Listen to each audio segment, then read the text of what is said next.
श्री राम रावण पर विजय प्राप्त करने के बाद अयोध्या में राज करने लगते हैं और श्री हनुमान जी हिमालय पर चले जाते हैं। वहां वे अपनी शिव तपस्या के दौरान एक शिला पर प्रतिदिन अपने नाखून से रामायण की कथा लिखते हैं।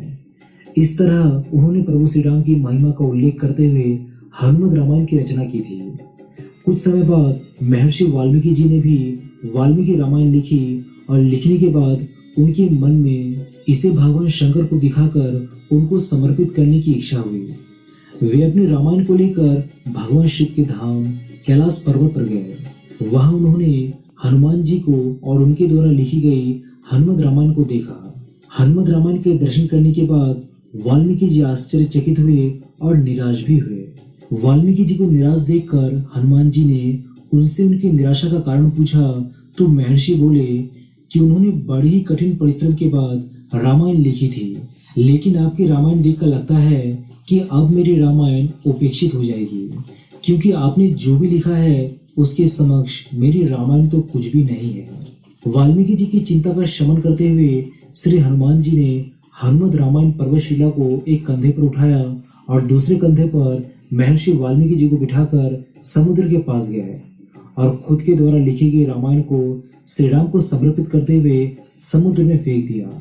हनुमान जी द्वारा समुद्र में फेंके जाने के बाद महर्षि वाल्मीकि जी बोले, हे राम भक्त श्री हनुमान, आप धन्य हैं।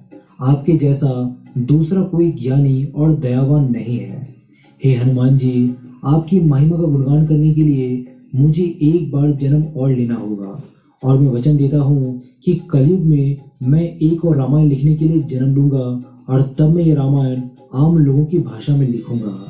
माना जाता है कि रामचरितमानस के रचयिता गोस्वामी तुलसीदास जी और कोई नहीं बल्कि महर्षि वाल्मीकि जी का ही दूसरा जन्म था। तुलसीदास जी अपने रामचरितमानस लिखने के पूर्व हनुमान चालीसा लिखकर हनुमान जी का गुणगान करते हैं और हनुमान जी की ही प्रेरणा से वे फिर से रामचरितमानस लिखते हैं। कहते हैं कि कालिदास के काल में एक पट्टिलिका को समुद्र के किनारे पर पाया गया था, जिसे एक सार्वजनिक स्थान पर टांग दिया गया था ताकि विद्यार्थी उस पर लिखी गूढ़ लिपि को समझकर और पढ़कर उसका अर्थ निकाल सके। ऐसा माना जाता है कि कालिदास जी ने उनका अर्थ निकाल लिया था और वो ये जान गए थे कि ये पट्टिलिका और कोई नहीं बल्कि हनुमान जी द्वारा रचित हनुमत रामायण का ही एक अंश है, जो कि जल के साथ प्रवाहित होकर यहाँ तक आया है। महाकवि तुलसीदास जी के हाथ वही पट्टिलिका लग गई थी।